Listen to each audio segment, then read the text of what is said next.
Welcome to Cordkillers, the full experience. The full experience is where we look at a television show from the angle of its first episode, its ultimate episode, the best rated one, its lowest point, its lowest rated episode, and its finale, the last. First, ultimate, lowest, last, gives us the full experience of an entire television show. I'm Tom Merritt, he's Brian Brushwood, and we are on our lowest point of the Watch of Sliders, episode 8 of season 5, the Java Jive.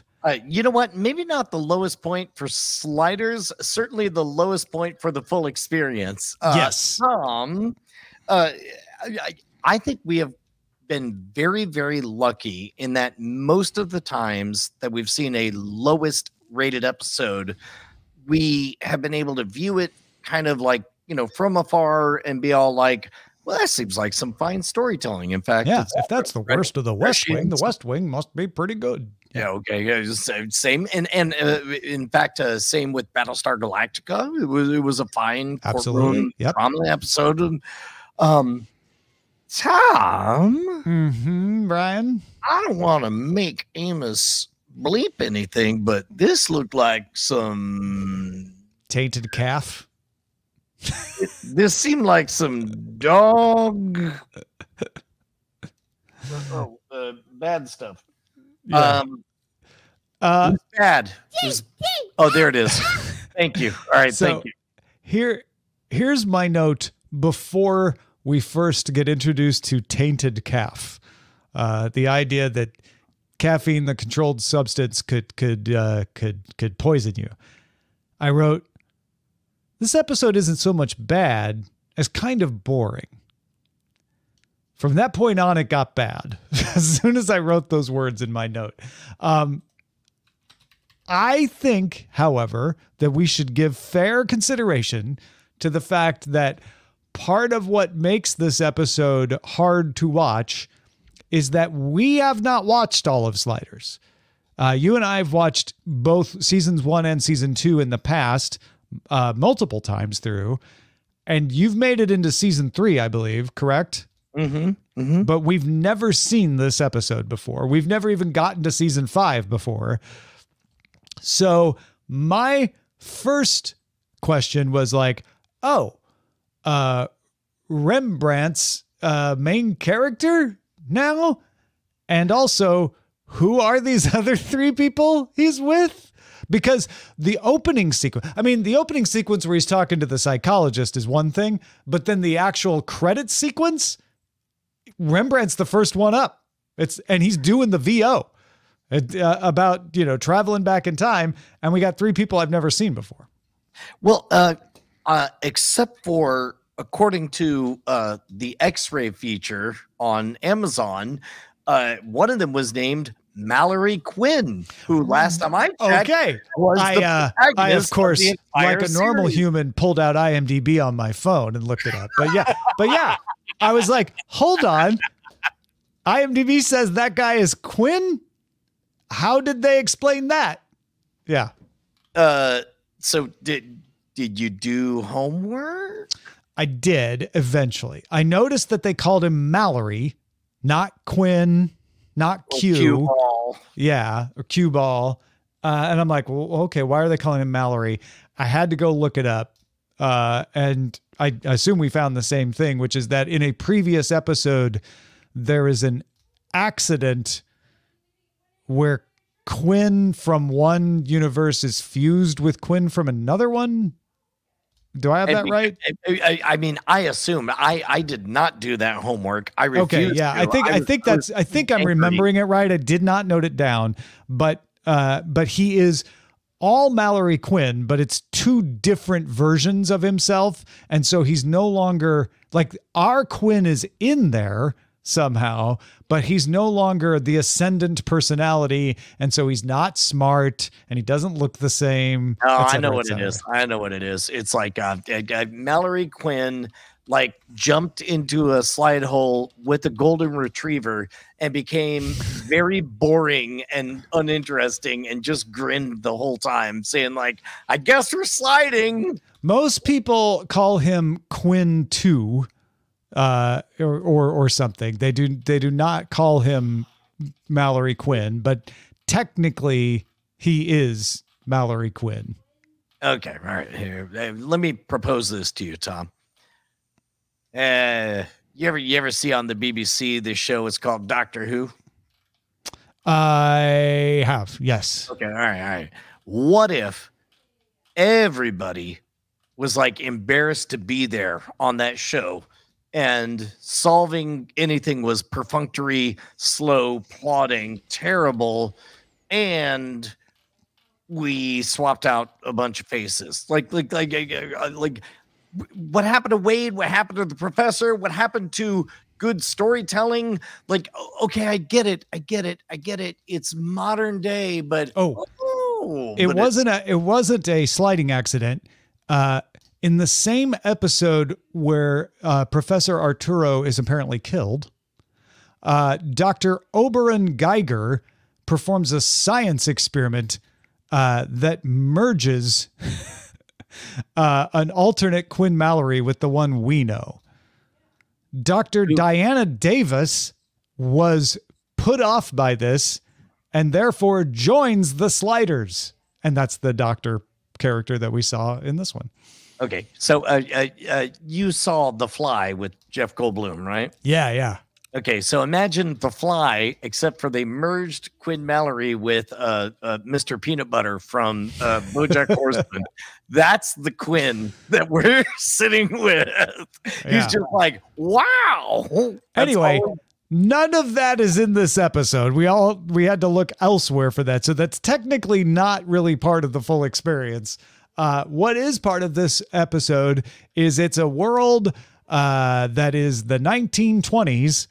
And apparently we're in Los Angeles. We're no longer sliding in San Francisco. Somewhere along the line, we moved to Los Angeles.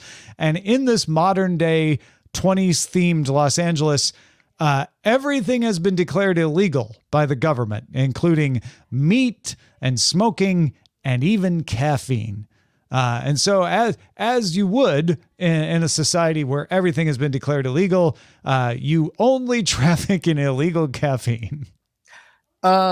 I mean, you got to traffic in something, right? Also, there's definitely like jacked up lowriders bouncing next to 1920s gangster mobile. So many Tommy guns. And a ridiculous gunfight. The most ridiculous gunfight I think I've ever seen. Like the pitch meeting, I'm pretty sure somebody said, all right, I'm just going to write something down. Y'all take a look at it. I'm going to hand this over to you. And then somebody lifted it up and it just said, just go grab the costume closet. And the costume closet happened to be full of 20s gear and a bunch of other stuff. Yeah. I also really liked that they had cell phones, but apparently had to say everything that happened on the cell phone to the person next to them. Instead of, just having them talk to them. They had cell phones. They didn't have TVs. They couldn't decide whether it was 1980s lowrider culture or 1920s. Not both. Right. Okay. Yeah. Also, none of the characters could decide whether or not they really cared about anything. Question mark?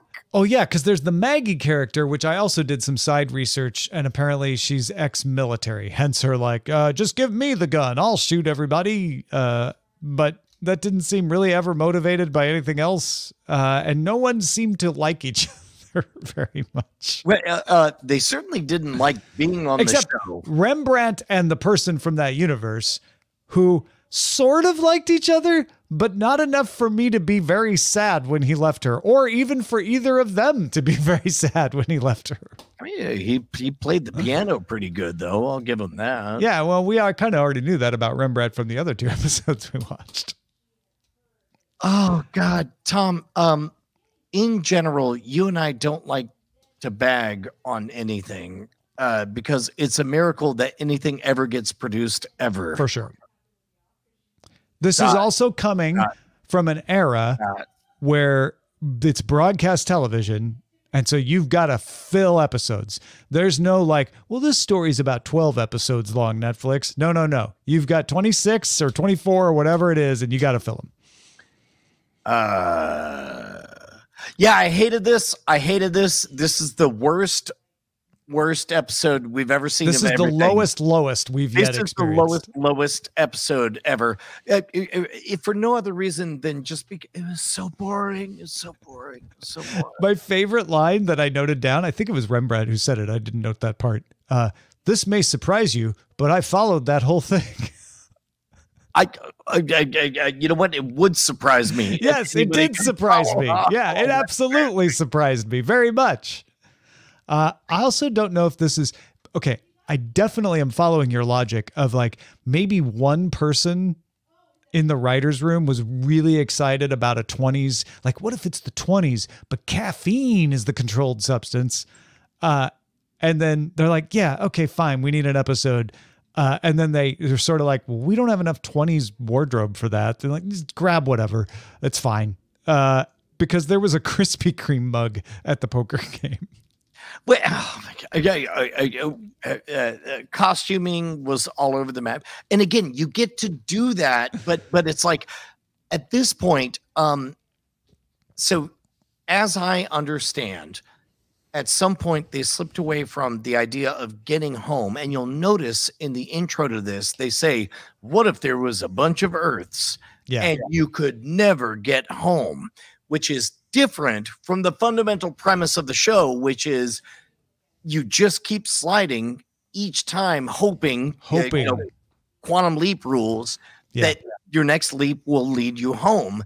But they're all like, nope, you're never getting home. You just got to fix things, I guess. And it's like everyone hates their day job. It's like they're space janitors. It's like, well, there's really no hope for us. Yeah. Awful. Yeah. We can't quit because this is our job. Yeah.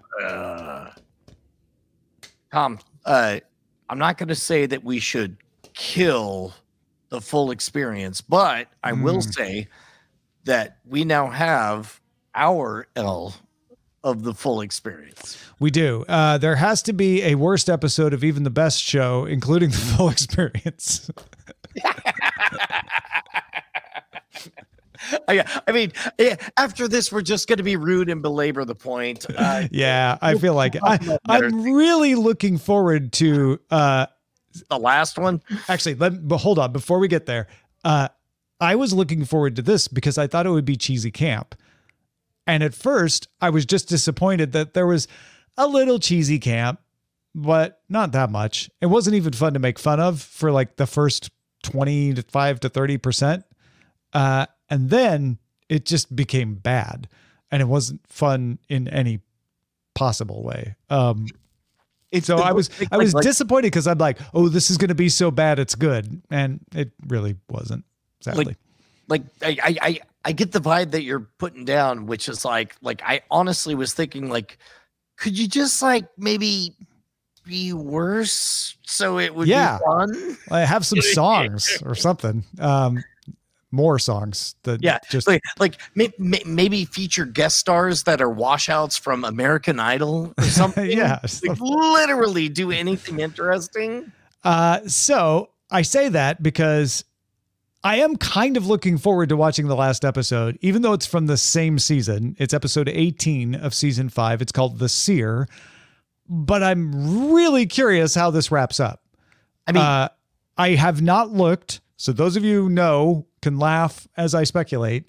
But I kind of want to see dead people come back and, Jerry O'Connell make an appearance somehow, or maybe they split Quinn back into his two parts. Like, I'm just looking forward to what I normally would not be looking forward to in a finale, which is stunts. Give me cheesy stunts to this finale because I don't know that there's a story worth wrapping up at that point. I would love if that's the case. Unfortunately, there's one ingredient that you must have in order to pull that off, and that is for anybody still writing for this to still care about it. And I got the strong impression that nobody is still caring or that about this show at this point. Or if they did, they were no longer working there. Yes. They had left long ago. Well, there you go. That's the full experience. Very clearly, for those of you, this is not, we researched everything about the show to tell you the inside secrets. This is, how does this show play when you watch a slice of it? And this particular slice did not play well at all.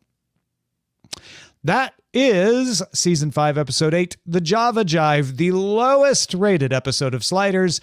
We will conclude with the Seer, season 5, episode 18, the last episode of Sliders, in our next episode. And if you're a patron, keep those suggestions coming to cordkillers@gmail.com so that we can announce what our next watch will be. And we'll be discussing that on After Talk in our Patreon as well. That is the lowest of the full experience of Sliders. We'll talk to you next time.